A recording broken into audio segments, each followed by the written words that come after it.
So we talk about positioning movement, and I think I reiterated this. This is why we miss those fouls. So a couple of things that we look at as assessors and coaches is why did that referee miss that? Everybody knows that that's a foul. Why did he or she miss it? He or she was screened, blocked, didn't move well, not in the correct position, or doesn't understand the laws of the game, doesn't understand foul selection. And then we can work from there. So number one reason fouls are missed is because we can't see them. Yep. Misinterpreted. So what's a key factor when we talk about positioning when determining the best position on the field? So we had drills this morning with two groups. This microphone thing is killing me. Man, how many steps have I done so far?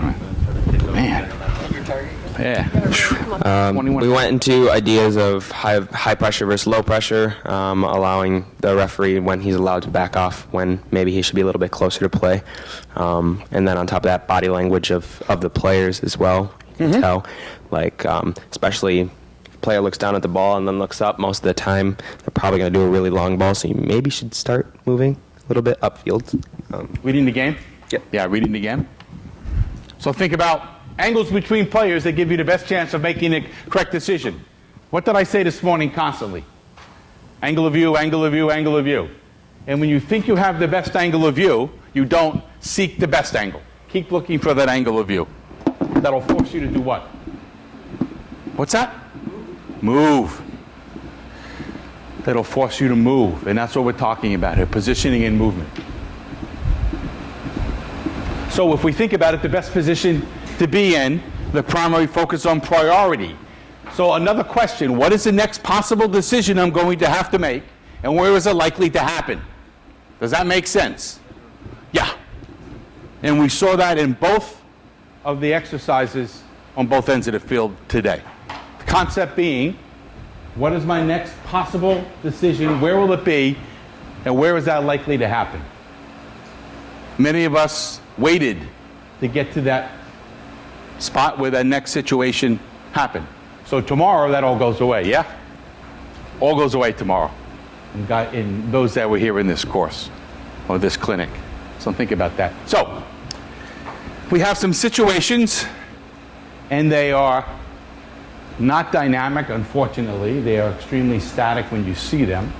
So we're going to ask to tell us proximity to where you think that best position is, and we'll back it up with a video clip of watching the referee.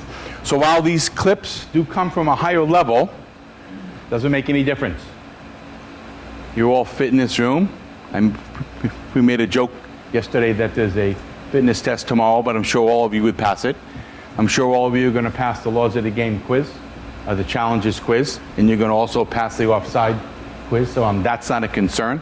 So while you see those guys running with white badges, we expect you to do the same thing tomorrow. So first situation, in front of the AR just outside the penalty area. So while this is going to be static, as you can see, we want to know what position you wish to be in and why. Please. I have a laser pointer, yes. Yeah. So the first thing you don't want to do is shine it at a plane or in anybody's eyes. So there's a middle button here, and it is green. Will it show on the green background? Okay. So there you go. You want to be in this area right here. Not here, but here.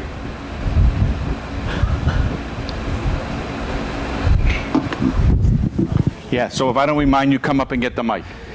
All right, so we want to be in this area here so that we can see this line here. So you can see there is some high pressure. So if this player comes in here and he's tackled in touching this line here, our AR can help us there. He can help us with this, but because he's on second to last defender, it's kind of mostly on us. So we want to be here so again we can see this line. What else? Anybody else? Anybody disagree? Anybody want to add to that? Yeah, go ahead. Just pass him the mic. Do you need the pointer? No. Okay, good. I just want to say that in this situation that he needs to make sure that his hips are square to the goal so that he can see the action going on to the left where all the other players are. All right. Somebody else have their hand up? So, other than the fact of the AR level with the second to the last defender. And is there a situation of offside here when there's static play? No, static. It's not moving. It's not dynamic, yeah? Static. So what other reason do you need to help out the AR for? Please. Microphone. Whew, man. All right. My girl Friday will.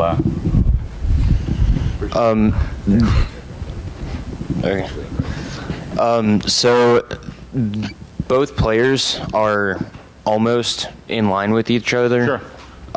And so the assistant referee, if he were standing there looking at it, he probably wouldn't be able to see anything going on between the players.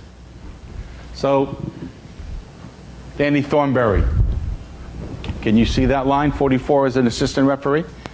There you go. Right from the horse's mouth. Yeah?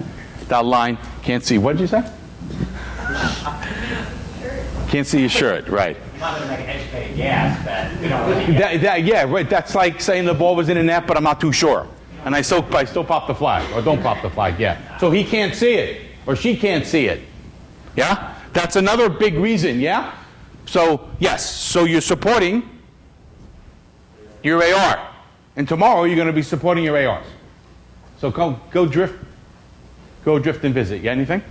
This position, this new position, takes a lot more energy and a lot more exertion to get there, to get to that position, and it will feel unnatural, and you will get in the way. As it did today.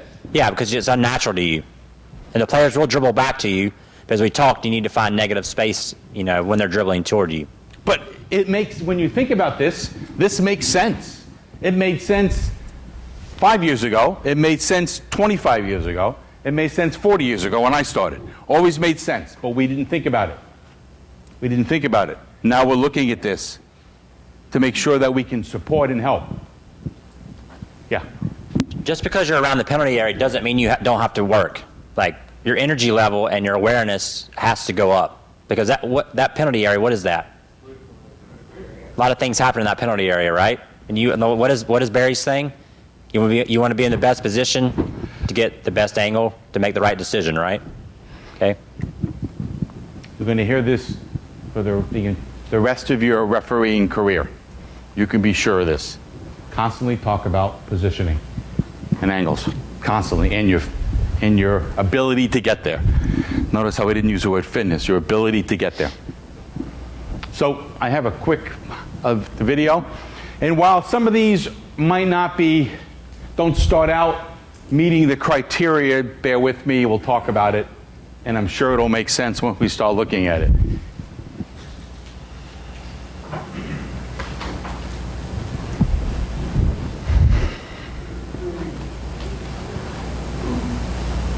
Watch what he does. He sees what play's going. What does he do? And here, AR is working hard because he has decisions that he might have to make. Can you guys see that? Yeah? Okay. So break this down.